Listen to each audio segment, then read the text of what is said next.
Hello दोस्तों, हम इस सीरीज़ में यूपीपीएससी 2023 का मेंस का जो पेपर हुआ था उसके क्वेश्चंस को डिस्कस कर रहे हैं। हम आपको मॉडल आंसर प्रोवाइड करवाएंगे,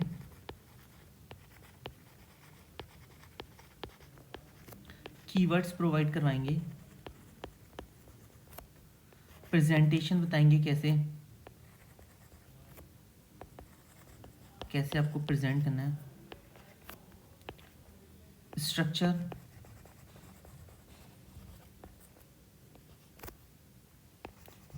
यूज ऑफ डायग्राम्स। ठीक है, तो अभी हम पेपर 1 डिस्कस कर रहे हैं, साथ ही साथ हमारा पेपर 5 भी चल रहा है। ठीक है, तो फिर हम पेपर 2 स्टार्ट करेंगे, उसके साथ पेपर 6 स्टार्ट करेंगे।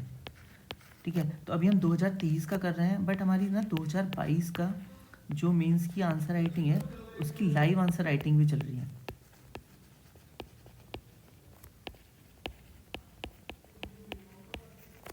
उसको आप प्ले लिस्ट में जाके फॉलो कर सकते हैं, वो आपको पूरी लिस्ट मिल जाएगी। ओके, तो आप डेली मेरे साथ आंसर लिखिए। अभी हम यूपीएससी पीएससी पेपर 1 का कर रहे हैं, 5 का कर रहे हैं और 2022 का साथ में कर रहे हैं। तो डेली हम यहाँ से 2 से 3 क्वेश्चन डिस्कस करेंगे और आप साथ में अगर इसे लिखेंगे तो आपके मेंस के लिए बहुत ही ज़्यादा हेल्पफुल रहेगा। ओके, तो अभी मैं आपको एक जनरल व्यू देना चाहता हूँ कि हम जो भी मॉडल आंसर है उसको कैसे सॉल्व कर रहे हैं। ठीक है, तो ये हमारा सॉल्व करने का तरीका है कि हम कोई भी क्वेश्चन को, ठीक है, जब आंसर लिखेंगे तो उसको 3 पार्ट्स में डिवाइड करेंगे। फर्स्ट हमारा होगा इंट्रोडक्शन,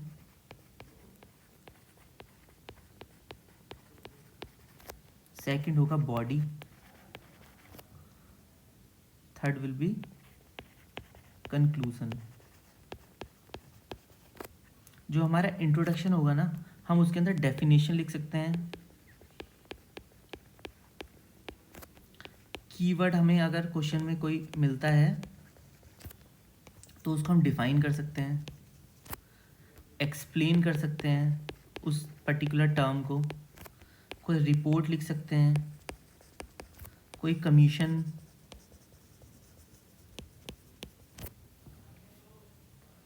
अगर कोई लॉ से रिलेटेड है तो हम कोई एक्ट लिख सकते हैं, सेक्शन लिख सकते हैं, अगर कॉन्स्टिट्यूशन से रिलेटेड है आर्टिकल लिख सकते हैं। तो ये हमारा डेफिनेशन और कीवर्ड्स, ये सब हम अपने इंट्रोडक्शन में लिखेंगे। बॉडी लिखने का सबसे अच्छा तरीका क्या होता है कि जो भी क्वेश्चन की डिमांड है ना, आप पहले तो उसको देखिए, उसके बाद इससे आप क्या कीजिए कि जो हमें कीवर्ड्स मिले हैं क्वेश्चन में ना, आप उसको ही एज ए हेडिंग लिखिए। तो यही आपको एक डायरेक्शन देगा कि आपको क्वेश्चन कैसे लिखना है। ओके, और कंक्लूजन जो हमारा नेक्स्ट और लास्ट होगा उसके अंदर हम वे फॉरवर्ड लिखेंगे। आप सजेशंस भी लिख सकते हैं,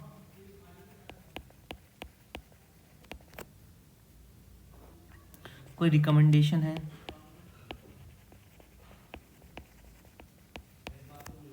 ओके, अगर कोई स्कीम,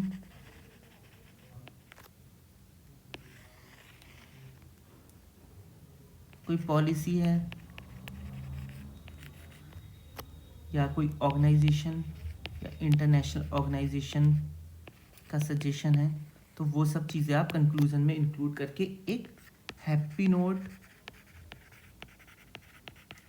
और गुड नोट, ठीक है, इनसे आप अपने क्वेश्चन को कंप्लीट कर सकते हैं। ठीक है, तो ये बहुत बिल्कुल बेसिक चीज़ें हैं, बट ये मैं आपको बता रहा हूँ, बार बार हेल्प करेगी आपकी हर एक क्वेश्चन के लिए। ठीक है, तो ये हमारा जनरल ओवरव्यू है कि हम कैसे क्वेश्चन को अटैम्प्ट कर रहे हैं। ठीक है, थर्ड थिंग इज़ कि आप इस क्वेश्चन को सॉल्व कैसे करेंगे। मैं आपको बता रहा हूँ कि आप एक टेक्स्ट बुक लीजिए, अपना क्वेश्चन ये पेपर लीजिए, उसमें यहाँ पे आप अपना क्वेश्चन लिखिए। ठीक है। फिर आंसर लिखना स्टार्ट कीजिए, अपना लिखिए, ठीक है। 15 मिनट लग रहे हैं, 20 मिनट लग रहे हैं, आधा घंटा लिख रहा है, 1 घंटा लग रहा है क्वेश्चन का आंसर लिखने में, कोई बात नहीं, ठीक है। यहाँ पे फिर उसके बाद यहाँ आप उसके कीवर्ड्स लिखिए कंप्लीट करने के बाद। फिर यहाँ आपने मॉडल आंसर कहीं से देखा है या कुछ भी आपको मिला है या आपने रिसर्च किया है कुछ, तो उसके कीवर्ड्स आप यहाँ लिखिए। तो एंड टाइम पे आपके पास एक बुक ऑफ कीवर्ड्स होगा, ये कहलाएगा powerful weapon to conquer the exam, ठीक है।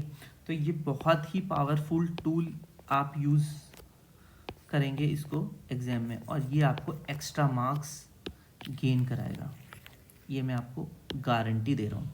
क्योंकि एग्ज़ाम आप अगर 8 मार्क्स का क्वेश्चन है ना, 5 मार्क कोई भी ले आएगा, जो मेंस लिख रहा है वो 5 नंबर इजीली ले आएगा, बट जो फाइट है वो 6 और 7 की है, जो सिलेक्शन दिलाते हैं, उसके लिए आपको क्या करना पड़ेगा, उसके लिए आपने को क्वेश्चन के अंदर ना स्ट्रक्चर करना पड़ेगा, क्वेश्चन को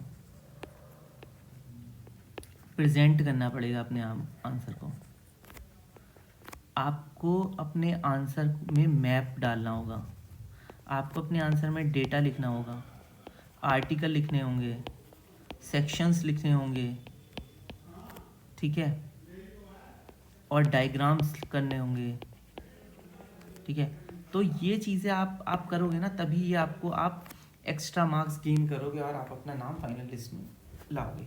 ये मैं आपको इसलिए बता पा रहा हूँ क्योंकि ये मैंने यूज़ किया है और मेरे को 400+ मार्क्स जीएस में मिले हैं, ओके।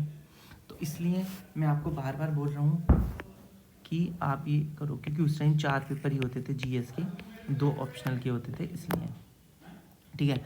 तो अभी हम ये क्वेश्चन सॉल्व करेंगे। ये हमारा क्वेश्चन नंबर है 12, ये हमारा डे भी 12 है। तो आप यहाँ से क्वेश्चन मेरे साथ लिख सकते हैं और फिर उसका आंसर दीजिए और यहाँ से देखिए, ठीक है। तो अभी हम ये क्वेश्चन पूछते हैं, अंडरलाइन आइडियोलॉजिकल डायमेंशंस, ठीक है, ऑफ अपराइजिंग 1857, ठीक है। तो यहाँ पे क्या है, 2 चीज़ें हैं, एक अपराइजिंग ऑफ 1857 और उसकी आइडियोलॉजिकल डायमेंशन क्या थी। तो आप यहाँ पे इन दोनों को पेपर में फटाफट बॉक्स में कर लो। अब आपको ये आइडिया आ गया, आपको 2 चीज़ों पे फोकस करना है। अब हम क्या करेंगे, इंट्रोडक्शन में हम थोड़ा सा डिफाइन करेंगे कि 1857 का जो अपराइजिंग है वो है क्या, ठीक है।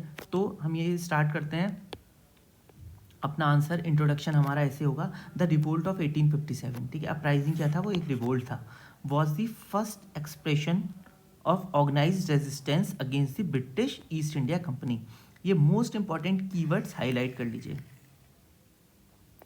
ठीक है। ये हाईलाइट बॉक्सेस, ये सब आपको थोड़ा डिस्टिंक्ट करेगा अदर आंसर से।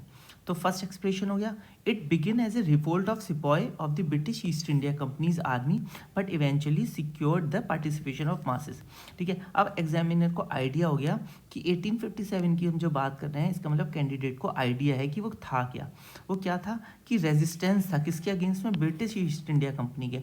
और ये जो रिवोल्ट था ना, ये एज अ स्टार्ट तो सिपॉय म्यूटनी की तरह हुआ था, बट इसका जो एंड हुआ ना, उसमें पार्टिसिपेशन था किसका, मासेस का, ठीक है। ये बहुत ही अच्छा मतलब इंट्रोडक्शन एक तरह से माना जाएगा, क्योंकि इसमें इंक्लूड हो गया वर्ड को, जो हमारे कीवर्ड हैं उसको हमने डिफाइन कर दिया। अब क्या है कि मॉडी में मैंने आपको बताया, जो भी क्वेश्चन में पूछा जाता है ना, आप डायरेक्ट उसको हेडिंग में कर दो। तो यहाँ पे हमने आइडियोलॉजिकल डायमेंशन पूछी थी, तो हमने आइडियोलॉजिकल डायमेंशंस लिख दिया। Ideological dimension of the uprising of 1857, इसको बॉक्स में कर दीजिए, ठीक है।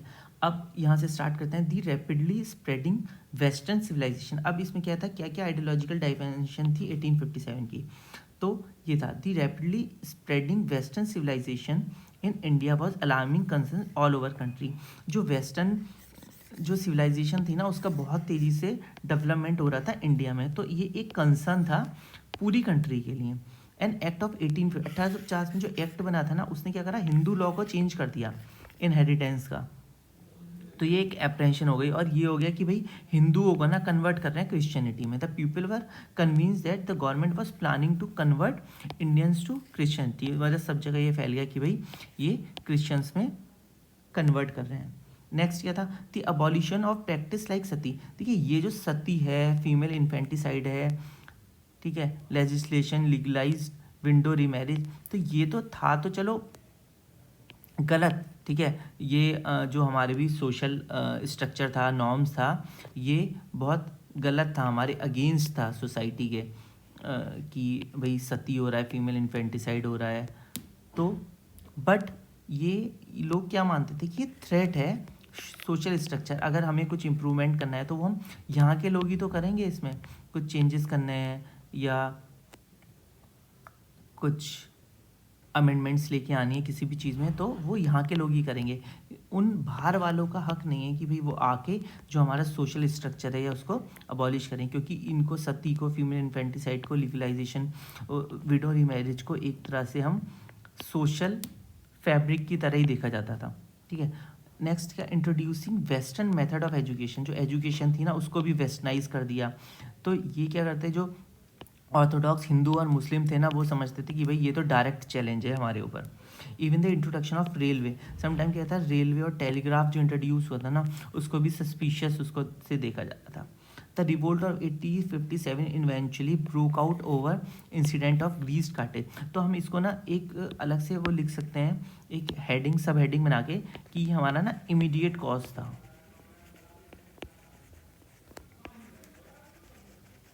ठीक है।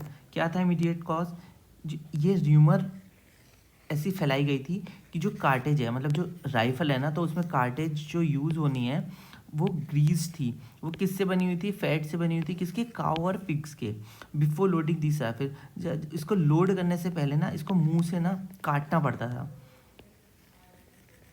इसका पेपर हटाने के लिए। बहुत हिंदू और मुस्लिम सिपाही रिफ्यूज टू यूज़ दैम, इन दोनों ने ही अपनी कि भाई इनके जो कल्चरल प्रैक्टिसेस हैं, रिलीजियस प्रैक्टिसेस हैं, उसके अगेंस्ट था ये। तो लॉर्ड कैनिंग जो उस टाइम गवर्नर जनरल थे, ट्राई टू मेक अमेंड, उन्होंने कोशिश किया कि अमेंड करने का, ये भी जो एरर हुआ है, ऑफेंडिंग कार्टेज विड्रॉन, बट जो डैमेज थी ना वो ऑलरेडी हो चुकी थी। There was a unrest in several places, और इस वजह से काफ़ी जगह पे बहुत ज़्यादा अनरेस्ट था। अब फिर और क्या हुआ था, जो इमीडिएट इंसिडेंट्स था, जो 1857 के मार्च में क्या हुआ था, मंगल पांडे थे जो ये बैरकपुर सिपाही थे, बैरकपुर में जो इनकी इन्फेंट्री थी, तो इन्होंने क्या करा, उस कार्टेज को यूज़ करने से मना कर दिया, ठीक है। और उन्होंने क्या करा, अपने सीनियर पे भी अटैक कर दिया। तो और इसका क्या वो हुआ परिणाम, कि 8 अप्रैल को इनको फांसी दे दी, और 9 मई को 1985 को,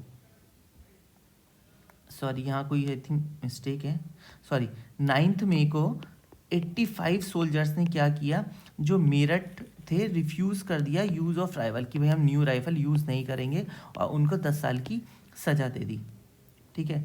अब ये इस इंसिडेंट्स के बाद क्या हुआ, अब ये हो गया, ये हमने सारा जो भी हमारे डायमेंशन से हमने सब कवर कर दिए मोर और लेस। अब क्या है, हम कंक्लूजन देखेंगे। कंक्लूजन में क्या है, the revolt of 1857 was an unprecedented event in the history of British rule in India, ठीक है। ये ऐसा पहले कभी नहीं हुआ था। इट यूनाइटेड, इसने क्या किया, सबको यूनाइटेड तो कर दिया, तो इट्स लिमिटेड, इसने यूनाइटेड किया, चलो लिमिटेड था बट इसने सबको यूनाइटेड किया। Many sections of Indian society war A common cause, एक कॉमन कॉज के लिए।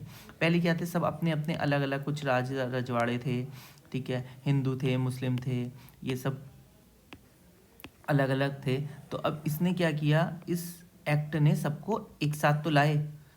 इस प्रकार क्या हुआ था, revolt fail to achieve the desired goal, but जो ये था अचीव तो नहीं हुआ गोल, बट इसने क्या किया कि एक दिखाया कि लोगों के अंदर ना एक नेशनलिज्म है, मतलब कि वो अपने राष्ट्र के लिए, उस टाइम चलो राष्ट्र का इतना वो नहीं था कि मतलब अगर कोई कॉमन कॉज होगा तो वो सब एक साथ आएंगे, तो ये था। तो हमने ये एक कंप्लीट आंसर यहाँ लिखने की कोशिश की है, तो आप यहाँ से एक रेफरेंस ले सकते हैं। मैं कुछ मैं बोलूँगा कि आप पहले अपना आंसर लिखिए, उसके बाद आप यहाँ से रेफरेंस लीजिए और इसमें कीवर्ड्स नोट कीजिए कि आप क्या इम्प्रूव कर सकते हैं और क्या।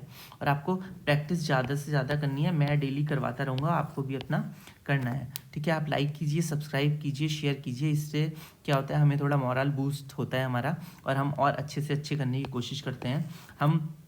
इसलिए हम साथ साथ में थोड़ा प्रीलिम्स के जो फैक्ट्स हैं, ठीक है, फैक्चुअल डेटा है, ठीक है, उसको भी लेकर आ रहे हैं एक नई सीरीज़ में, जिसमें हम इम्पॉर्टेंट फैक्ट्स डिस्कस करेंगे। इसमें क्या होगा कि जो प्री में फैक्ट्स आते हैं या प्रीवियस क्वेश्चन के अकॉर्डिंग हम सिर्फ फैक्ट्स देंगे, तो उसमें क्या है, आप बस जस्ट वन लाइनर की तरह आप उन्हें देखिए और आपको डायरेक्ट वहाँ से क्वेश्चन डेफिनेटली मिलेगा। Okay, thank you so much, like and subscribe for more videos, bye bye.